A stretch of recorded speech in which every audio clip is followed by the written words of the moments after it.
आपण पाहताय महाधुरळा.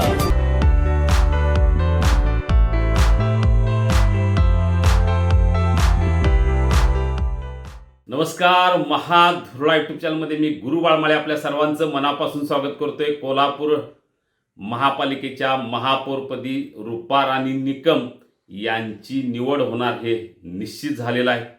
त्याच्यावर फक्त 6 तारखेला शिक्कामोर्तब होईल, कारण महायुतीकडे संख्याबळ आहे. गेले काही दिवस रूपा राणी निकम की विजयसिंग खाडे की अन्य 5-6 नावावर चर्चा होती, पण 2 नावं जास्त चर्चेत होती, रूपा राणी निकम आणि विजयसिंग खाडे यांची. विजयसिंग खाडे अनेक वर्षे भाजपचे काम करतात, चंद्रकांत दादांचे अतिशय जवळचे कार्यकर्ते आहेत, त्यांच्या प्रभागात राहतात, अनेक गोष्टी जमेच्या होत्या. त्यामुळे खाडे की निकम याच्यावर बरेच दिवस चर्चा होती, पण अखेर या चर्चेचा शेवट झाला आणि निकम याच भारी ठरल्या. महापौर पदासाठी निकम यांचंच नाव निश्चित झालं. नाव निश्चित हे एका दिवसात झालं नाही, तर त्याला 30 वर्षाचा इतिहास आहे. कारण गेल्या 30 वर्षात ज्या काही गोष्टी घडल्या त्यातूनच निकम हे नाव फायनल झालेलं आहे. साधारणतः निकम याच का, या गोष्टीचा आपण जेव्हा विचार करतो तेव्हा त्याला 1 नव्हे 2 नव्हे तर तब्बल 15 कारणं आहेत. त्यातलं सगळ्यात मोठं पहिलं कारण आहे की गेल्या 30-32 वर्षापासून संग्राम निकम यांनी महाडिक गटाबरोबर जो एकनिष्ठपणा दाखवला ते सगळ्यात महत्त्वाचं कारण. अनेक मित्र सोडून गेले, पण अनेक कार्यकर्ते सोडून गेले, पदाधिकारी सोडून गेले, पण संग्राम निकम गेल्या 30-32 वर्षापासून महाडिक गटाला सोडलं नाही, खासदार धनंजय महाडिक यांना सोडलं नाही, माजी आमदार माधवराव महाडिक यांना सोडलं नाही. त्याचं सगळ्यात मोठं बक्षीस म्हणजेच ही उमेदवारी होती. त्यामुळे सगळ्यात मोठं पहिलं कारण हेच की महाडिक गटाबरोबर संग्राम निकम यांनी ठेवलेली निष्ठा. दुसरं सगळ्यात महत्त्वाचं कारण, तेही महत्त्वाचं आहे, कारण खासदार धनंजय महाडिक यांच्या 20-25 वर्षाच्या राजकीय वाटचालीत अनेक मित्रांनी साथ सोडली, पण संग्राम निकम कायम त्यांच्या बरोबर राहिले. सुखात आणि दुःखात, राजकारणाच्या पडत्या काळात, राजकारणाच्या फास्ट असलेल्या काळातही संग्राम निकम सोबत राहिले. त्याची बक्षिसी म्हणून खासदार धनंजय महाडिक यांनी त्यांच्या नावाचा म्हणजे रूपा राणी निकम यांच्या नावाचा आग्रह धरला. त्यामुळं निकम यांचं नाव सहजपणे निश्चित झालं. तिसरं कारण आहे ते म्हणजे गेल्या सभागृहात पराभव होणार हे माहीत असूनही रूपा राणी निकम यांनी महापौर पदाची निवडणूक लढवली. पराभव झाला, पण लढवण्याचं धाडस त्यांनी दाखवलं, त्याचाही विचार केला गेला. चौथं कारण आहे त्यांचं एकूण अभ्यास, त्यांचं वक्तृत्व, इंग्रजीवर असलेलं प्रभुत्व, त्यांचं शिक्षण. गेल्या सभागृहात याच अभ्यास आणि वक्तृत्वाच्या जोरावर त्यांनी अतिशय चांगलं काम करून दाखवलं. 5 वर्षे विरोधात असूनही प्रभाव दाखवला, त्याचाही लेखाजोखा यावेळी विचार करण्यात आला. 5वं कारण आहे विरोधी पक्ष अतिशय सक्षम आहे. तब्बल 35 नगरसेवक विरोधी पक्षात आहेत. त्यामुळं अनेक जुने जाणते पदाधिकारी आता नगरसेवक म्हणून सभागृहात आलेले आहेत. त्यामुळे त्यांच्याशी टक्कर द्यायची असेल तर तेवढ्याच तोलामोलाचा महापौर लागणार, याची चाहूल ही सत्ताधारी भाजपला होती. त्यामुळंच त्याच ताकदीचा उमेदवार म्हणून त्यांनी रूपा राणी निकम यांची निवड केली. 6वं कारण आहे विधानसभेत दिलेलं मताधिक्य. गेल्या काही वर्षात ज्या विधानसभेत दक्षिणच्या विधानसभा झाल्या त्यात भाजपला मताधिक्य देण्यात किंवा चांगलं यश देण्यात संग्राम निकम यांचा वाटा निश्चितपणे आहे. दक्षिणमध्ये राजेंद्रनगर पट्टा असू दे किंवा तो सगळा भाग किंवा इतर पडद्यामागचे सूत्रधार म्हणूनही संग्राम निकम यांचे नेहमी काम असतं. त्यामुळे त्याचाही विचार निश्चितपणे केला गेला. 7वं कारण आहे आमदार सतेज पाटील आणि खासदार धनंजय महाडिक यांच्यातला काय जो काय संघर्ष आहे तो संघर्ष म्हणजे माझ्याच गटाचा महापौर मी करून दाखवतो, हे महाडिक गटानं करून दाखवलं.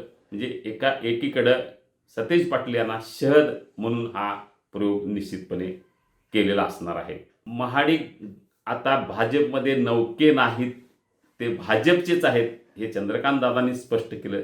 त्यामुळे भाजपमध्ये महाडिक गटाची ताकद आहे, हे ताकद दाखवण्यासाठीच रुपाराणी निकम यांची निवड झालेली आहे. 9वं कारण आहे प्राध्यापक जयंत पाटील ज्या भागात राहतात तिथंच संग्राम निकम राहतात आणि त्यांच्या विजयासाठी जयंत पाटील यांनी बऱ्यापैकी कष्ट घेतले. कारण समोर शत्रू प्रबळ होता, विरोधक प्रबळ होता, शत्रू नाही विरोधक प्रबळ होता. त्यामुळे तेही कारण निश्चितपणे आहे. 10वं कारण आहे जिल्हाध्यक्ष म्हणून रुपाराणी निकम यांनी अतिशय चांगलं काम केलं. भाजपच्या त्या जिल्हाध्यक्षा होत्या, महिला जिल्हाध्यक्षा, आणि 3-4 वर्षे अतिशय चांगलं काम केलं. भाजप तळागाळात पोहोचण्यासाठी काम केलं, महिलांसाठी अनेक उपक्रम राबवले, त्याचाही निश्चितपणे विचार केला गेला. 11वं कारण आहे भूपाल शेट्टे यांचा पराभव. खरं तर सलग 6 वेळा महापालिकेत निवडून येणारे भूपाल शेट्टे यांचा पराभव करणं सहज शक्य नव्हतं, पण ती किमया रुपाराणी निकम यांनी साधली, त्यांचा पराभव केला. जे ओबीसी गटातून उभं राहण्याची संधी असताना सुद्धा सर्वसाधारण गटात उभं राहून भूपाल शेट्टे यांचा पराभव केला, त्याचंही बक्षीस रुपाराणी निकम यांना या पद्धतीने मिळालेलं आहे. 12वं कारण आहे भाजपच्या 2 गटातला अंतर्गत संघर्ष. काही म्हणलं तरी जुना आणि नवा हे 2 गट भाजपमध्ये आहेत, त्यांच्यात राजकारण सुरू असतंच. पण अशा वेळी एका गटानं प्रयत्न केला एका दुसऱ्या उमेदवारासाठी, त्याला दुसऱ्या गटानं प्रयत्न केला निकम यांच्यासाठी. त्यामुळे या 2 गटातल्या वादात आपलाच गट कसा भक्कम आहे हे दाखवण्याचा प्रयत्न म्हणजेच रुपाराणी निकम यांची उमेदवारी. 13वं कारण आहे चंद्रकांत दादा यांनी पूर्ण विश्वास खासदार धनंजय महाडिक यांच्यावर टाकलेला होता. कारण त्यांनी आग्रह धरला असता विजयसिंग खाडे यांच्यासाठी तर निश्चितपणे खाडे यांचं नाव निश्चित झालं असतं. पण दादांनी तसा आग्रह धरला नाही. कारण गेल्या काही महिन्यात ज्या पद्धतीनं खासदार धनंजय महाडिक, आमदार अंमल महाडिक यांनी सगळी सूत्र घेऊन, महापालिकेची सूत्र हातात घेऊन प्रचार केला, वेळ दिला, त्यामुळं दादांनी ही सगळं जबाबदारी ही खासदार धनंजय महाडिक आणि आमदार अंमल महाडिक यांच्यावर सोपवली. त्यामुळं सुद्धा निकम यांची उमेदवारी निश्चित झाली. सगळ्यात महत्त्वाचं, आगामी काळात संग्राम निकम यांचा किंवा महापौर पदाचा उपयोग हा महाडिक गटाला, भाजपला भविष्य काळात निश्चितपणे दक्षिणेतलं राजकारण असू दे किंवा उत्तरेतलं राजकारण असू दे, या किंवा आगामी काही निवडणुका असू दे, यासाठी निश्चितपणे होणार आहे, नक्की आहे. त्यामुळेही संग्राम निकम यांच्या पदरात महत्त्वाची बाजू टाकण्यासाठी रुपाराणी निकम यांचं नाव निश्चित केलेलं आहे. म्हणजे 15वं कारण आहे, म्हणजे गेल्या या निवडणुकीत श्रेय कोणाला द्यायचं असेल तर पक्षाला निश्चित आहे, पण पक्षाची सगळी सूत्र प्राध्यापक जयंत पाटील, खासदार धनंजय महाडिक, आमदार अंमल महाडिक यांनी मोठ्या ताकदीनं राबवली. त्याला निश्चितपणे महेश जाधव जे प्रदेश सचिव आहेत ते किंवा जिल्हाध्यक्ष विजय जाधव यांची साथ लाभली. याशिवाय अनेक पदाधिकारी सोबत होते. पण ही सगळी मोठ एकत्र मानून ज्या पद्धतीनं विजयापर्यंत हा वारू पोहोचला, महापालिकेच्या इतिहासात पहिल्यांदाच भाजपचा झेंडा महापालिकेवर फडकवतोय, याचं श्रेय निश्चितपणे महाडिक गटाला जेवढं आहे तेवढंच पक्षालाही आहे. त्यामुळे या श्रेयवादाच्या लढाईतही महाडिक गटाला जी एक वरची बाजू देण्यात आली त्याचाही परिणाम म्हणून निकम यांची उमेदवारी निश्चित झाली आहे. म्हणजे ही 15 कारणं अशी आहेत की निकम यांची उमेदवारी निश्चित होण्याला कारणीभूत आहेत.